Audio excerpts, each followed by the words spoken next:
What if I told you you could start thousands of plants for a couple dollars? You'd think I was nuts, but this is how you can plant seeds indoors right now. I'm Natalie Lucier from Waykeeper Farm and Nerdery.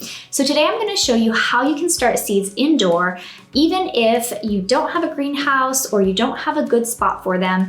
I will show you how to do it, even if you don't have any special equipment. So the first thing when it comes to planting seeds is you need a good planting medium. And our first tendency is to run to the store and buy a bag of seed starting mix.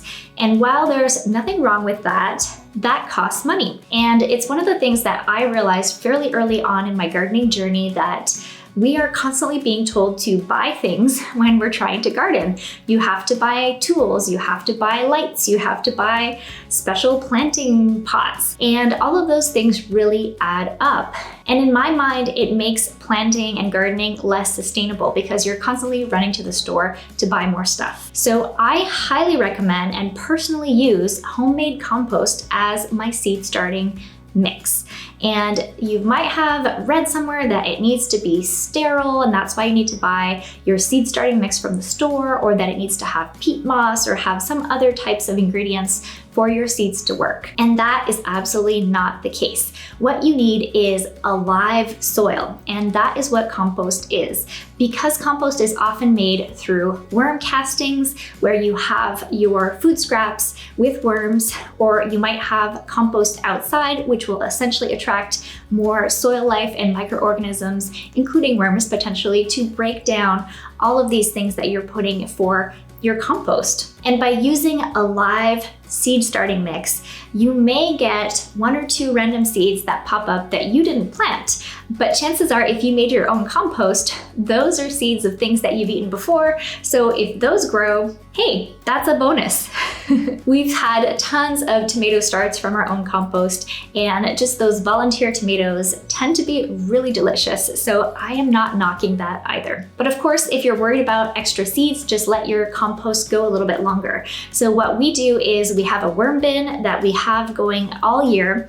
And if we get to a point where we know we're gonna start seeds soon, we take a bunch of that compost, put it in a bucket in our garage, and that essentially lets the worms that are in that bucket really finish that compost so that it is ready to use as a seed starting mix. Now, you don't need to buy any special planting pots or seed trays if you don't want to. You totally can if you want to invest and you know you're going to be doing this year over year, but I tend to just use egg cartons. And we have chickens, so we're often given a ton of egg cartons from people who purchase eggs from us or who purchase from the store and then give back their extra egg cartons to us. So here's how it works. You just take an egg carton or any other type of small planting trays and fill them with compost. Make sure that your compost is moist. So if your compost is not very moist, I would water what you just put in, and so it is not going to be too dry when you put in your seeds. Now we start putting our seeds in. Now what I'm planting here is a mix of kale, beets, radishes, basically all kinds of brassicas and things that will do well in the more wintry months. So what you want to do is put in a few seeds in each spot.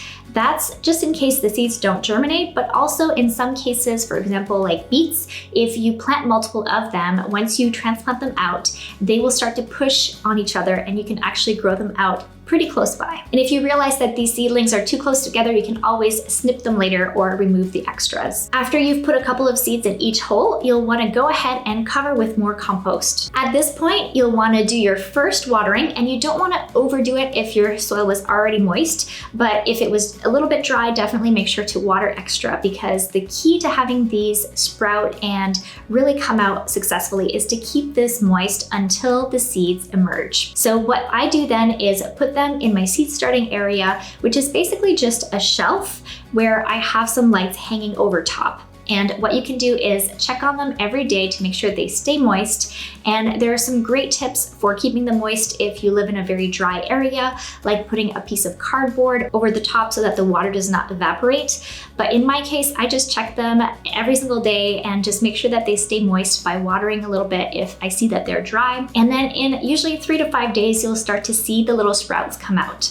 Once the sprouts come out, that's when you want to start turning your lights on. And you want to put your light as close as possible to the plants and to the seedlings because you don't want your plants to become leggy. Leggy is when they grow really tall trying to reach for your lights, and that makes them essentially weaker plants that are too tall and more likely to fall over or break. So once your plants have about 4 leaves is when I try to transplant them into a bigger pot or into their more permanent location.